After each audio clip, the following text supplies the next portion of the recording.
Well, let's talk about the ungaggable Malcolm Turnbull now. He went to the press club and I think essentially set himself up as a template for the system that if you want an example of how to appeal to the critical masses, then look no further than me. Here's part of what he had to say during the question and answer session at the National Press Club.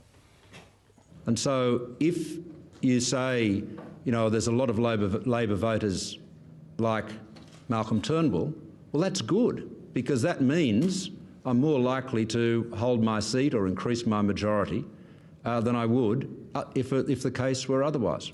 You don't win elections by persuading your most devoted supporters to cast a vote for you with even more enthusiasm than they did at the last election.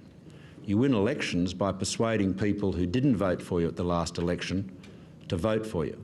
So elections are always won at the centre.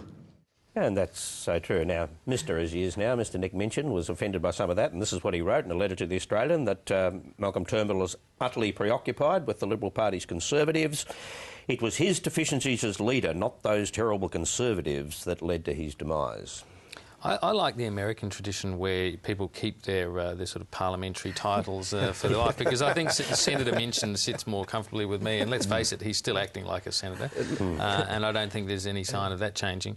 I thought it was quite a sort of a surprising intervention from him nonetheless. To talk about Malcolm Turnbull as being obsessed with the Conservatives, he didn't mention it. This only came up because Malcolm Turnbull was questioned at the press club after speaking unerringly on the National Broadband Network for his entire 35 minutes, and you know, he may... His speech, by the way, I would argue is the most impressive exposition of coalition policy on a particular topic that I've seen. On anything. And his critique of the government's policy was again the most impressive. He stuck to that. The people in the Liberal Party should have been very happy with it. No, that riles some of them. Well, and then he candidly answered questions. I must say, didn't look like he resisted terribly the idea to comment on Tony Abbott's thing about you can't measure carbon dioxide because it doesn't weigh anything. He did point out that their own policy requires them to get rid of 160 million tonnes of it by 2020. And what was his line? Drop a block of dry ice on your foot and you'll know it weighs something. He can't resist himself sometimes.